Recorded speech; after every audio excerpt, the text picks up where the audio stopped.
Welcome to the Yu-Gi-Oh! Player's Guide to Making Coffee.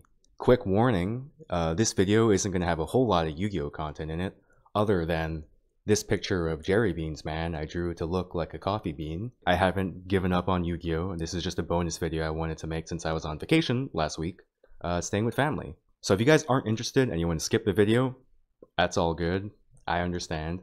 And if you guys are curious on how to make a really good cup of coffee, then feel free to stick around. With that said, let's get started. Well, so step one of making coffee is picking coffee.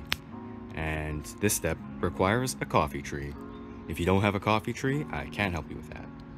Let's pick some coffee.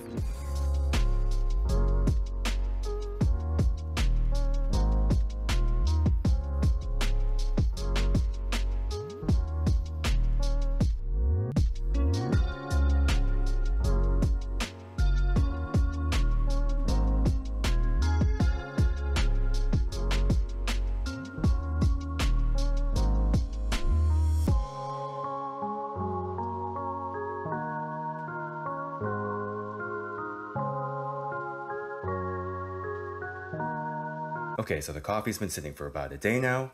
Soaking the coffee like this does three things for it. One, it starts the fermentation process, which you can see by all the bubbles here. It also, two, kills a bunch of the bugs that like to eat the cherry. There's like a worm as well as ants. And three, you can tell which coffee beans are good and are not good by which ones float to the top or not, similar to eggs. Usually I let them sit for a day. They can go for as long as 2, but now that they're done, we're gonna shuck them. 1 day later.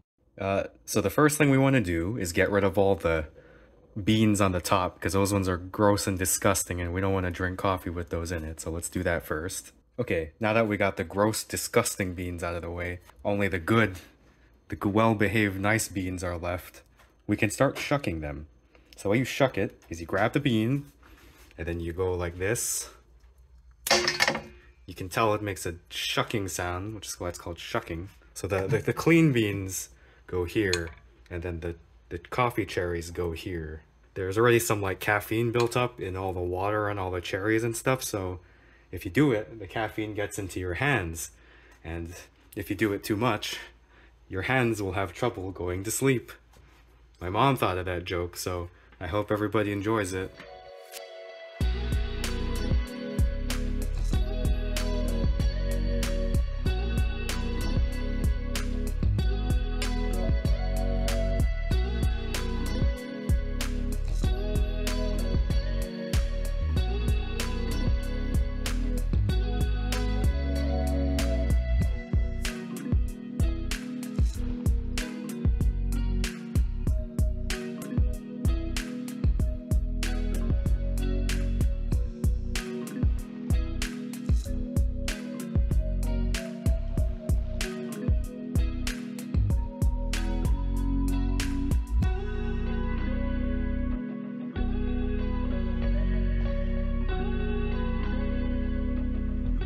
Well, now that we got them all shucked, I usually rinse them a bit.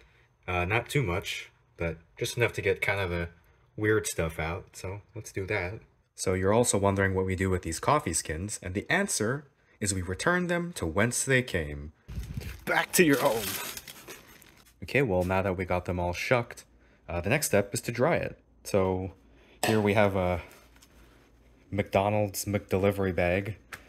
You can use a shirt or anything, but we just kind of use what we have lying around and some paper towels, and then you just try to spread it out relatively evenly over the top. Okay, now that we have it spread out, we gotta put it out in the sun to dry, and we can't do that because it's nighttime right now. So tomorrow I'll put it outside and we'll just let it dry. Well, now that it's daytime, we dry it off in the sun. And hopefully, the Geico Gecko doesn't One-stop shopping, really, Geico.com. come and get it. There he is. Yeah, the Geico Geckos like to lick the brown shit off the top.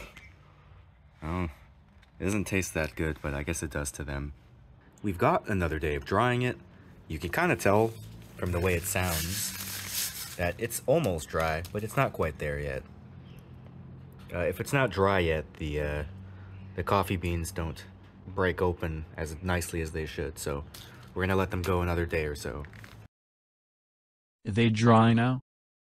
They dry now. You can tell that they're ready to go because if you take the skin, or you take the bean itself and you pinch it a little bit, you'll notice it'll break open by itself.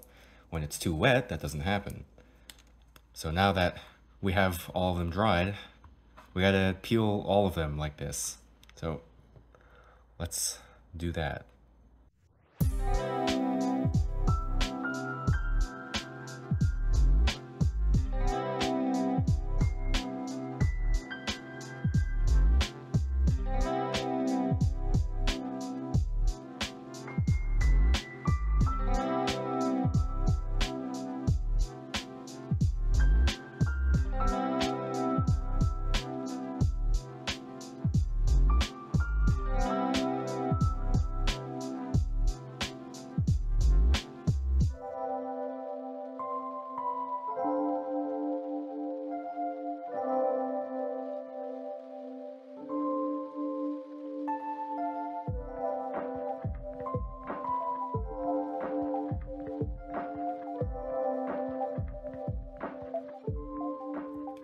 Now that we have them all skinned, we're left with a coffee bean that's got a little bit of a silver skin on it. As far as I know, it doesn't actually change the flavor of the coffee, so we just incinerate them when we roast them. So the next step is we need to